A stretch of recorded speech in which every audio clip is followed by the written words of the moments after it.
नमस्कार प्यारे बच्चों, आई होप आप एकदम अच्छे होंगे, स्वस्थ होंगे।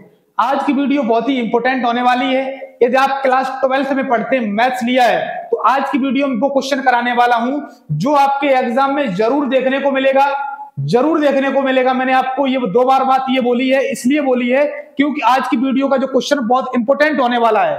तो ध्यान से क्वेश्चन को समझो। क्वेश्चन क्या है? दीर्घवृत्त x² प्लस y² बराबर 1 से घिरे क्षेत्र का क्षेत्रफल ज्ञात कीजिए। इस क्वेश्चन को बेटा कैसे सॉल्व करेंगे, ध्यान से समझो। यहां पर सबसे पहले हमने यहां पर बनाया एक दीर्घवृत्त बनाया। ये दीर्घवृत्त बनाया x²/a²y²/b²। इसके जो शीर्ष होते हैं ना, यहां पर शीर्ष ये हो जाएंगे यहां पर a,0, यहां हो जाएंगे a,0, और ये जो बिंदु है ना, ये मूल बिंदु बोलते हैं, ये हो जाएगा बेटा 0,0, और यहां ये हो जाएगा बेटा 0,b हो जाएगा 0,b। और ये कंप्लीट एरिया निकालना है। ये कंप्लीट एरिया निकालने के लिए सबसे पहले हम क्या करेंगे, यहाँ सबसे पहले हम इसका एरिया निकाल लेंगे, इसका एरिया निकालेंगे, और इस एरिया में बेटा हम 4 का करा देंगे मल्टीप्लाई, 4 का मल्टीप्लाई करा देंगे टोटल, यानी कि कंप्लीट एरिया आ जाएगा। इसका मतलब ये कंप्लीट एरिया निकालने के लिए हम क्या करेंगे, इक्वल पार्ट है ना ये, तो 4 का मल्टीप्लाई करा देंगे। ये हम पूरा एरिया निकालने के लिए हम कराएंगे 4 का मल्टीप्लाई। अब हम यहाँ पर क्या करने वाले हैं, यहाँ पर जो एरिया में, यहाँ ये एरिया है ना, यहाँ पर एक पट्टी लेंगे जिसकी मोटाई dx होगी। जिसकी मोटाई क्या होगी बेटा, dx मोटाई की हमने यहाँ पर एक पट्टी ले ली, dx मोटाई की यहाँ पर बेटा मैंने पट्टी ले ली। अब ध्यान से समझना है, यहाँ पर तो हमें ये कंप्लीट एरिया निकालना है, तो यहाँ लिखेंगे, यहाँ पर हम लिखने वाले हैं बेटा छायांकित भाग का क्षेत्रफल। यहाँ पर आप लिखो क्या, छायांकित भाग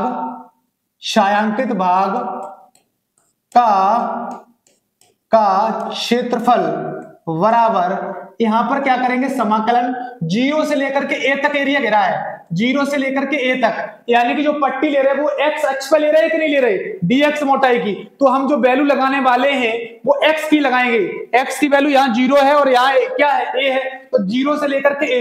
यदि हम y अक्ष पर लेते, dy मोटाई की पट्टी लेते, तो हम वैल्यू लगाते y की। तो हम यहाँ पर लगाने वाले 0 से a लिमिट, और यहाँ जो पट्टी की लंबाई है, पट्टी की चौड़ाई है वो dx है, तो मान रखेंगे बेटा यहाँ पर हम y का। जब पट्टी की चौड़ाई लेंगे dy, तो मान रखेंगे बेटा x का रखेंगे, ठीक है।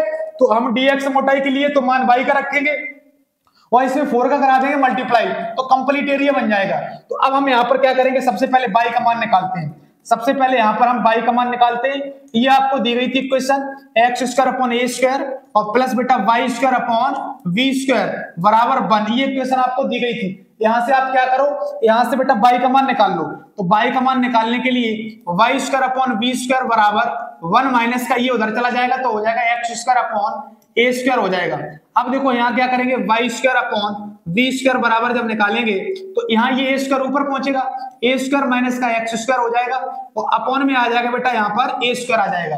अब हम यहाँ पर क्या करेंगे, अब हम यहाँ पर ये b² का यहाँ मल्टीप्लाई करा दे रहे हैं, तो यहाँ हो जाएगा तुम्हारा y² बराबर v²/a² हो जाएगा, और यहाँ आ जाएगा तुम्हारा a² माइनस का x² आ जाएगा।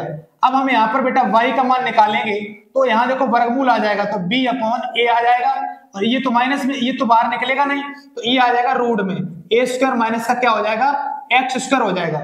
ये तुम्हारा यहाँ पर बेटा y का मान आ गया। ये बेटा तुम्हारा यहाँ पर इसका मान आ गया, y का मान आ गया। ये y का मान आप उसमें रख दो, अभी जो मैंने बताया था छायांकित भाग का क्षेत्रफल, ये मान आप यहाँ रख दो। अभी हमने लिखाया था यहाँ पर, ये देखो यहाँ लिखेंगे छायांकित भाग का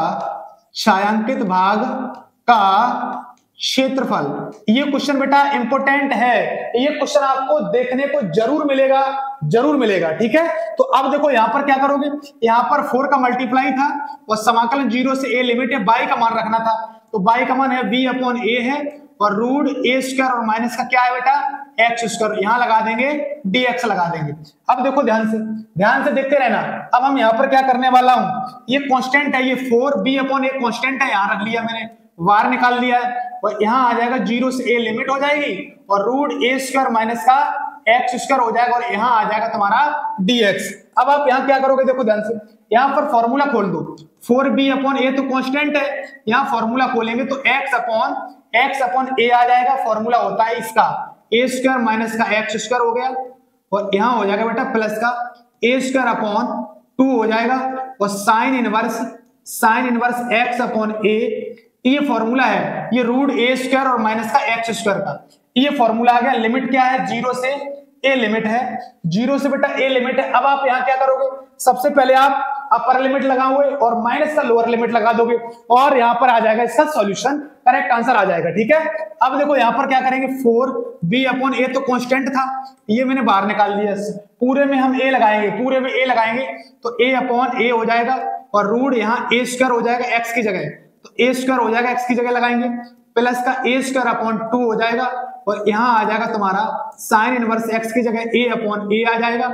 ये देखो यहां पर एक्स की जगह हमने ए लगा दिया, अब पूरे में क्या करेंगे, एक्स की जगह हम 0 लगाएंगे, जब एक्स की जगह 0 लगाएंगे तो पूरा क्या हो जाएगा बेटा, 0 हो जाएगा। देखो यहां भी 0 हो जाएगा, पूरा 0, यहां 0 हो जाएगा, तो ये पूरा क्या बन जाएगा बेटा, 0 बन जाएगा। अब आप यहां क्या करोगे, अब बेटा कुछ मत करो, 4b अपॉन ए लिख लो, यहाँ पर 4b अपॉन ए जैसे ही आप लिखोगे यहाँ पर, तो तुम्हारा यहाँ क्या बचेगा, ए स्क्वायर माइनस ए स्क्वायर, ये तो 0 हो जाएगा, और यहाँ इससे ये वैल्यू काट दो, ए से ए काटोगे तो यहाँ 1 बचेगा, 1 बचेगा, ये तो 0 हो जाएगा, तो यहाँ बचने वाला है तुम्हारा ए स्क्वायर अपॉन 2, और यहाँ हो जाएगा साइन इनवर्स, और 1 मान किसका होता है, साइन की साइड में साइन पाई बाई 2 का होता है, इसका होता है बेटा साइन पाई बाई 2 का मान होता है। अब आप यहाँ क्या करोगे, अब आप कुछ मत करो, यहाँ देखो साइन इनवर्स से साइन काट दो, अब देखो यहाँ ए से ए काट देंगे, और 2 2 जा कितना हो जाएगा, 4 हो जाएगा, और 2 1 जा 2 और 2 1 जा 2, ये पूरा कट जाएगा, तो यहाँ तुम्हारा बचेगा ये पाई बचेगा बेटा, और यहाँ पर एक ए बचेगा, और यहाँ पर एक क्या बचेगा बेटा,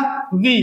ये हो जाएगा तुम्हारे इस क्वेश्चन का करेक्ट आंसर, ये तुम्हारे इस क्वेश्चन का करेक्ट आंसर हो गया है, पाई ए वी। अब इस क्वेश्चन को हम फिर से बता देता हूं, क्वेश्चन में कुछ नहीं था बेटा, देखो ध्यान से, क्वेश्चन में कुछ नहीं था, क्वेश्चन को हम बिल्कुल आसान तरीके से मैंने बेटा बताया है। देखो यहाँ ये था, यहां मैंने बताया है इसका कंप्लीट एरिया निकालना था, तो कंप्लीट एरिया निकालने के लिए हमने 0 से लेकर के ये होती है 0, यहाँ पर दीर्घवृत्त में ये वर्टेक्स 0, इधर माइनस 0, इधर 0, इधर हो जाएगा 0, माइनस बी, तो 0 से ए लिमिट लगा ली, और हमने dx मोटाई की पट्टी ले ली तो मान y का रखेंगे, जब dy मोटाई की पट्टी लेंगे तो मान x का रखेंगे, तो यहाँ पर dx मोटाई की पट्टी तो y का मान रख दिया, और 4 का मल्टीप्लाई इसलिए कराया कि कंप्लीट एरिया निकालना था, तो 4 का मल्टीप्लाई करा दिया। अब देखो हमें y का मान निकालना है, y का मान निकालने के लिए हम ये देखो इक्वेशन दी गई थी दीर्घवृत्त की, ठीक है, दीर्घवृत्त का समीकरण दिया गया था, यहाँ से y का मान निकाला मैंने, तो y square upon B square एक तरफ कर लिया और इसको इधर भेज दिया, तो y square upon B square, y square का मान निकालेंगे तो बी स्क्वायर आ जाएगा क्रॉस में, ठीक है, तो बी स्क्वायर अपॉन ए स्क्वायर, जब y बराबर निकालेंगे तो स्क्वायर रूट आ जाएगा, तो b upon A root a square minus x square. अब देखो मैंने यहाँ पर यही मान रख दिया है y की जगह जैसे ही रखा, और इसका फॉर्मूला ये होता है, ये फॉर्मूला होता है x by a root a square minus x square, ये फॉर्मूला यहाँ पर आपको लर्न करना पड़ेगा। फिर हमने क्या किया, x की जगह पर पूरे फंक्शन में x की जगह a रख दिया और -0 रख दिया, और उसके बाद बेटा यहाँ पर सॉल्व किया, ये होगा तुम्हारे इस क्वेश्चन का करेक्ट आंसर। अब आप ऐसा क्वेश्चन आपके एग्जाम में मिल जाए, कैसा क्वेश्चन मिल जाए, यहाँ पर तुम्हारा आ जाए एक्स स्क्वायर अपॉन 4 और y स्क्वायर अपॉन 9, तो आप सॉल्व कर लेंगे, या मिल जाए एक्स स्क्वायर अपॉन 16 मिल जाए, या प्लस y स्क्वायर अपॉन 25 मिल जाए बराबर 1, तो भी आप सॉल्व कर लेंगे। यदि ये क्वेश्चन क्लियर हो गया है तो यदि हमारी वीडियो पसंद आई है तो हमारे चैनल को बेटा अभी सब्सक्राइब कर लीजिए।